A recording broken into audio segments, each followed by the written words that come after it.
যে গেমটার জন্য তুমি রাতের পর রাত জেগে নিজেকে ধ্বংস করছো, সেই গেম কি তোমাকে মৃত্যুর সময় রক্ষা করতে পারবে? যে মোবাইলটা হাতে নিয়ে তুমি বাঁচার স্বপ্ন দেখতেছো, সেই মোবাইলটাই একদিন তোমার নিস্তব্ধ লাশের দিকে তাকিয়ে থাকবে। একদিন তুমি চাইলেও তোমার ফ্রি ফায়ার শেষ ম্যাচটা শেষ করতে পারবে না, কারণ মৃত্যু কারোর জন্য অপেক্ষা করে না। তাই তো বন্ধুরা, আজকে আমি তোমাদের যে কথাগুলো বলবো, সেটা শুধু একজন গেমারের মৃত্যু না, সেটা আমাদের জীবনের আয়না।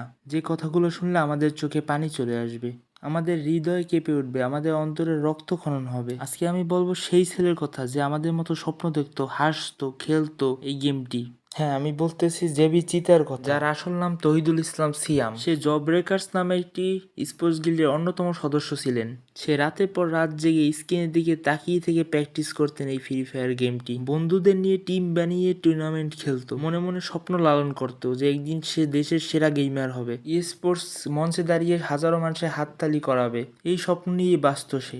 প্রত্যেকটা হেডশটের পিছনে ছিল তার শত কষ্ট, শত রাত জাগা, শত পরিশ্রম। কিন্তু সে জীবন থেকে সময় পেল না, থেমে গেল তার গল্প। আজ তার মোবাইল পড়ে আছে, তার অ্যাকাউন্ট আছে, তার ডায়মন্ড আছে, তার স্কিন আছে, কিন্তু সেই জেবি চিতা আজকে নেই। মৃত্যু তার কাছে জানতে চায়নি যে সে কত ম্যাচ জিতেছে, মৃত্যু তার কাছে জানতে চায়নি যে সে কত কিল করেছে, এমনকি মৃত্যু তাকে সময় দিল না যে শেষ ম্যাচটি শেষ করার জন্য। মৃত্যু চুপচাপ এসেছে এবং আমাদের মাঝ থেকে জেবি চিতাকে ছিনিয়ে নিয়ে চলে গিয়েছে। এখন কি আমরা একবারও ভেবে দেখতে পারি না যে গেমটি নিয়ে আমরা রাত দিন ব্যস্ত, সেই গেমটা কি এক সময় মৃত্যুর সময় আমার পাশে দাঁড়াবে? এত স্কিন, এত ডায়মন্ড, এত শত শত বান্ডিল, এটা কি আমার কবর আজাব থেকে বাঁচাতে পারবে আমাদের? জেবি চিতাস তহিদুল ইসলাম সিয়াম সে মারা গেছে।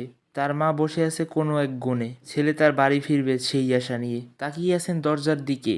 সে তার ছেলে বাসায় আসবে এবং বলবে তাকে যে মা খাবার দাও, কিন্তু প্রকৃতপক্ষে সে ডাক আর কোনোদিনও শোনা যাবে না। তার বন্ধুরা লবিতে ঢোকে ঠিকই, কিন্তু তাদের স্কোর পূর্ণ হয় না। আচ্ছা ভাই, আমি তোমাদের কাছে কিছু প্রশ্ন করতে চাই যে তুমি প্রতিদিন কত ঘন্টা গেম খেলতেছো? সেই সময়টা কি তুমি তোমার মায়ের পাশে বসতে পারতে না?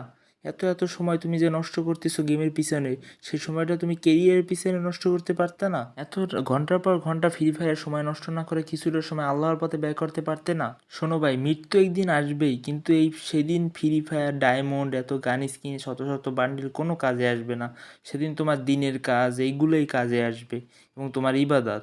আজ আমাদের মাঝে জেবি জিতে নাই, কাল হয়তো তুমি থাকবে না, কাল হয়তো আমি থাকবো না। পড়ে থাকবে মোবাইল, পড়ে থাকবে গান স্কিন, পড়ে থাকবে শত শত বান্ডিল, শুধু আমরা থাকবো না। তো গাইস, আজ থেকে আমরা ফ্রি ফায়ারের সময় নষ্ট না করে, ব্যয় না করে, আমাদের কেরিয়ার উন্নত, আল্লাহর ইবাদত এবং ফ্যামিলিকে আমরা সময় দিই। জেবি চিতার মৃত্যুতে আমরা খুবই শোকাহত। তো আজকে আর ভিডিওটি বড় করব না, সবাই চ্যানেলটাকে সাবস্ক্রাইব করে পাশে থাকবেন। আল্লাহ হাফেজ।